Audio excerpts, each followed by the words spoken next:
હિંમતનગર ન્યૂઝમાં આપનું સ્વાગત છે। તો જોઈએ આજના મહત્વના સમાચારમાં। હિંમતનગર બાયપાસ રોડ પર આવેલ બંધન બેંકે આચરી છેતરપિંડી। કાંકરોલ ગામની મહિલાની જાણ બહાર બેંકના કર્મચારીએ 35,000ની લોન ઉઠાવી। મહિલા તેના ભાઈ સાથે 1 વર્ષ અગાઉ લોન લેવા સારું જરૂરી ડોક્યુમેન્ટ લઈ અને ગઈ ત્યારે લોન નહીં મળે તેમ કહેતા તે પરત જતા રહ્યા હતા।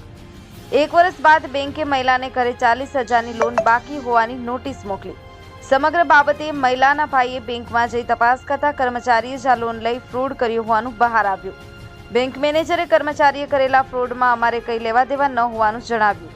છેતરપિંડીનો ભોગ બનનારે જવાબદાર તમામ સામે કાર્યવાહી થાય તેવી માંગ કરી। અતુલ પરમાર, હિંમતનગર ખબર ન્યૂઝ, રમેશ સત્યની સાથે।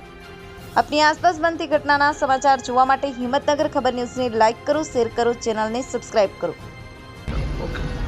1 વર્ષ પહેલાં અમે બંધન બેંકે આવેલા। બંધન બેંકમાં લોન કરવા માટે આવ્યા હતા। એ વખતે એમને ના પાડી હતી અને 1 વર્ષ પછી નોટિસ આવી ઘરે કે 40,000ની તમારા નામ પર લોન થયેલી છે અને એ અમે તપાસ કરાવવા અહીંયા આવ્યા તો એ વખતે અમને ખબર પડી કે બેંકના કર્મચારીએ અમારા નામે લોન લઈને વાપરેલી છે।